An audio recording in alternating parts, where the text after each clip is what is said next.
Wala ako rito, pero nandun ka. Ibig sabihin, pinasabi mo ba na wala ka dun sa bahay pag may naghahanap sa'yo? Dalawa kayong nagkasala at sinama mo pa siya sa pagkakasala mo, inutusan mo. Sa pagkakasala mo, nalayo ka sa Diyos at nanganib na makasama sa impyerno.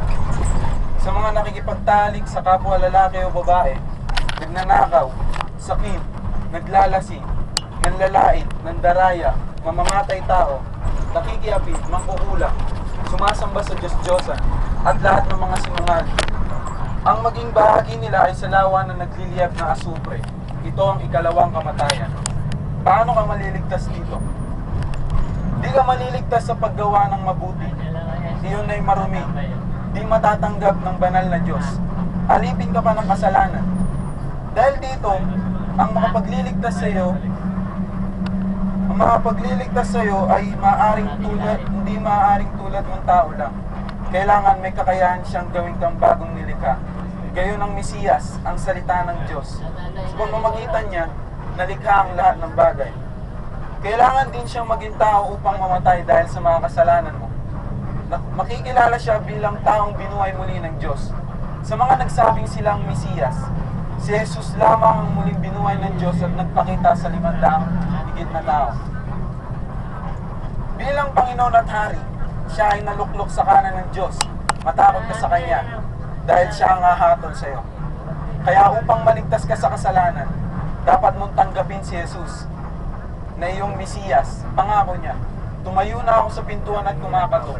Kung ang sino man duminig ng aking tinig at magpapasok sa Kanya, ako'y maghapunan kasama niya. Ganito ang idinalangin ng ilang tumanggap sa Kanya. Ano ba yan, bata? Nagpaalam mo sa konduktor. Naalalaan naman yung driver. Ganito ang idinalangin ng ilang tumanggap sa Kanya. Panginoong Hesus, Ikaw ay muling binuhay.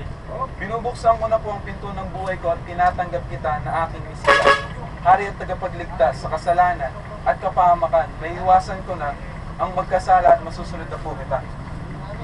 Kung nais niyo pong papasukan si Jesus sa puso niyo, magpipray po tayo.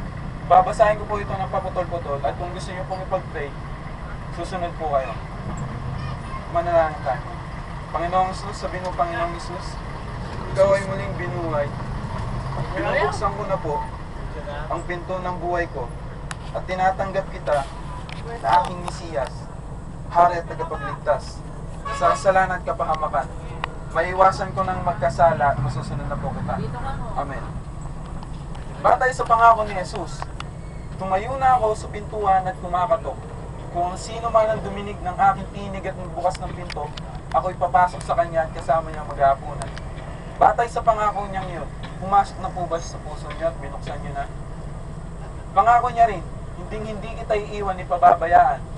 Tingin niyo po ba, aalis pa po ba si Jesus sa puso niyo? Hindi na po.